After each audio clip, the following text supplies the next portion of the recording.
వేదిక మీద ఉన్న వేదిక కింద ఉన్న గత కొన్ని సంవత్సరాలుగా రాజ్యాంగ రక్షణలో ముందున్న అంబేద్కర్ వాదులందరికీ జై భీమ్.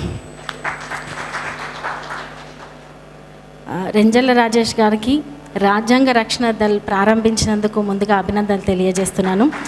సమయం లేదు, అది నాకు కూడా అర్థమవుతుంది కాబట్టి రెండు విషయాలు చెప్తాను. ఎందుకంటే ఇక్కడున్న ప్రతి ఒక్కరూ కొన్ని సంవత్సరాల నుంచి అంబేద్కర్ వాదాన్ని వివిధ రూపాల్లో ముందుకు తీసుకెళ్తున్న వాళ్ళే. ఎంతో గొప్పగా అంబేద్కర్ గారి జీవితం కావచ్చు, అంబేద్కర్ గారి సతీమణి గారి గురించి కావచ్చు, ఈవెన్ జ్యోతి బాపులే గారి గురించి కావచ్చు, సావిత్రి బాపులే గారి గురించి కావచ్చు, గొప్పగా మీరు నాకంటే గొప్పగా అందరికంటే గొప్పగా మీకు తెలుసు, అందరికీ చెప్తుర్రు. ఆ దారిలోనే ఎంతో కొంత సాధ్యమైనంతగా మీ జీవితాల్లో నడుస్తున్నారు అనేది నేను బలంగా నమ్ముతున్నాను. అది నిజం. అయితే ఒకటి జ్యోతిరావు బాపులే గారి వర్ధంతి సందర్భంగా ఒక చిన్న విషయాన్ని గుర్తుంచుకుందాం. ఎందుకంటే మనం విద్యావంతులమైనప్పుడు, మనకు జ్ఞానం వచ్చినప్పుడు, మనం ఏదైతే ప్రశ్నించకపోతే మనం జ్ఞానవంతులమైన విద్యావంతులమైన మనుషులతో సమానం కాదు అని జ్యోతిరావు బాపులే గారు చెప్పారు. కాబట్టి ప్రశ్న ఉన్నప్పుడే అభివృద్ధి జరుగుతుంది. ప్రశ్న ఉన్నప్పుడే కరెక్ట్ దారిలో మనం వెళ్ళగలుగుతాము. ప్రశ్న ఉన్నప్పుడే అంధకారం తొలగిపోతుంది. కాబట్టి ప్రశ్నకు జవాబు వెతికే దారిలో మనం నడుస్తున్నాం. ఆ జవాబే రాజ్యాంగం. కాబట్టి రాజ్యాంగ రక్షణ అవసరం. రాజ్యాంగ రక్షణ ఇక్కడున్న మీకోసమో నా కోసమో వేదిక మీద ఉన్న వాళ్ళకు కోసమో కాదు.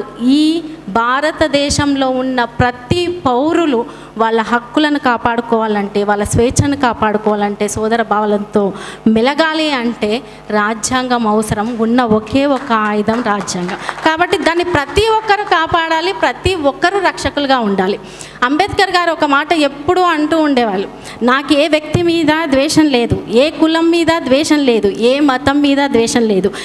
ఈ సమాజంలో, ఈ వ్యవస్థలో, ఈ దేశంలో ఏ వ్యక్తి అయితే మరొక వ్యక్తిని స్వేచ్ఛగా, ఏ కులం అయితే మరొక కులానికి వ్యక్తులకు స్వేచ్ఛనియకుండా, లేకుంటే మతాలు కావచ్చు, కులాలు కావచ్చు, వ్యక్తులు కావచ్చు, స్వేచ్ఛనియకపోయినా, సోదర భావంతో చూడకపోయినా, ఆత్మగౌరవం మీద దెబ్బ కలిగించిన, వాళ్ళ హక్కుల్ని కాల రాసిన, వాళ్ళను బానిసత్వానికి గురి చేసిన అటువంటి వ్యక్తి నాకొద్దు, అటువంటి కులం నాకొద్దు, అటువంటి మతం నాకొద్దు. వాళ్లకు ఆత్మగౌరవాన్ని ఇచ్చి, సమానత్వాన్ని ఇచ్చే, స్వేచ్ఛనిచ్చే అది ఏ వ్యవస్థ అయినా అది నా వ్యవస్థే అని చెప్పేవాడు.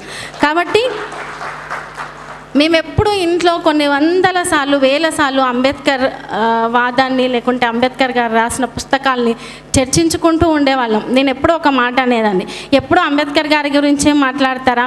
మీరు అంబేద్కర్ గారు ఆ దారిలో నడిచిర్రంటే కుటుంబంలో పడ్డ ఇబ్బందుల గురించి, వాళ్ళ కుటుంబాల గురించి, పిల్లల గురించి, భార్య గురించి కూడా మీరు వేదిక మీద చర్చించాలి.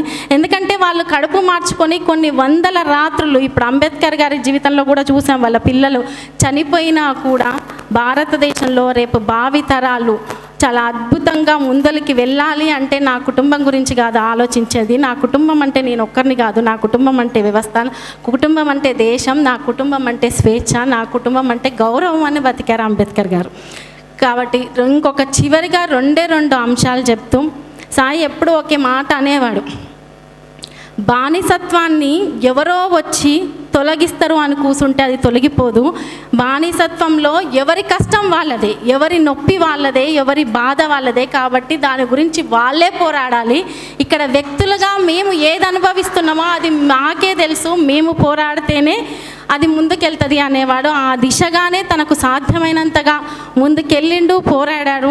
వ్యక్తిగా నా కోసం నేను బతకడం కాదు, ఎంతో కొంత జనం కోసం, నా వాళ్ళ కోసం బతకడం, నా జీవితంలో కొంత సమయాన్ని, సంపదను, ఇంకేదైనప్పటికీ నా వాళ్ళ కోసం, అంటే ఎవరైతే నాలాగా ఇబ్బంది పడ్డారో, అది ఆర్థికంగా కావచ్చు, విద్యపరంగా కావచ్చు, స్వేచ్ఛపరంగా కావచ్చు, లేదు అణగారిన వర్గాలు అంటే బానిసత్వంలో కావచ్చు, ఇబ్బంది పడ్డారో అటువంటి వర్గాల కోసం నేను అడుగులు వేయడం అనేది నేను నిర్ణయించుకున్నది అని చెప్పేసి ఆ దిశగానే ఆయన అడుగులు ఎంతో కొంత తనకు సాధ్యమైనంత వేశారు.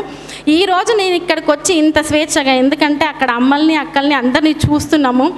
అంబేద్కర్ గారు వీళ్ళకు మాత్రమే చేసిండు, వాళ్ళకు మాత్రమే చేసిండు, వీళ్ళ కోసం మాత్రమే రాజ్యాంగం రాసిండు అనే వాళ్ళకు కష్టం వచ్చినప్పుడు కూడా గుర్తుకొచ్చేది అంబేద్కర్ గారే.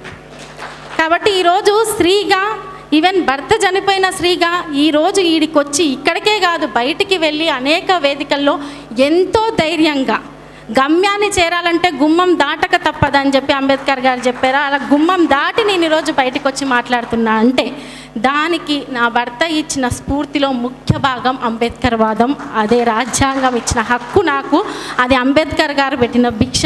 కాబట్టి ప్రతి ఒక్కరం ఈ అంబేద్కర్ గారి రాజ్యాంగ రక్షణ కోసం వాళ్ళ కృషి చేయాలని దీన్ని ప్రారంభించినందుకు ముఖ్యంగా మీకు అభినందనలు తెలియజేస్తున్నాను. ఈ దారిలో ఎంత కష్టమైనా సరే వేదిక మీద ఉన్న వాళ్ళు ఇబ్బందులు ఎదుర్కొంటూ నడుస్తున్నారు. ఎంతో కొంత ఆ ఇబ్బందుల్లో ఆ దారిలో ఒక గొంతుకై అయినా సరే మనం సహకరిద్దామని కోరుకుంటున్నాను. జై భీమ్.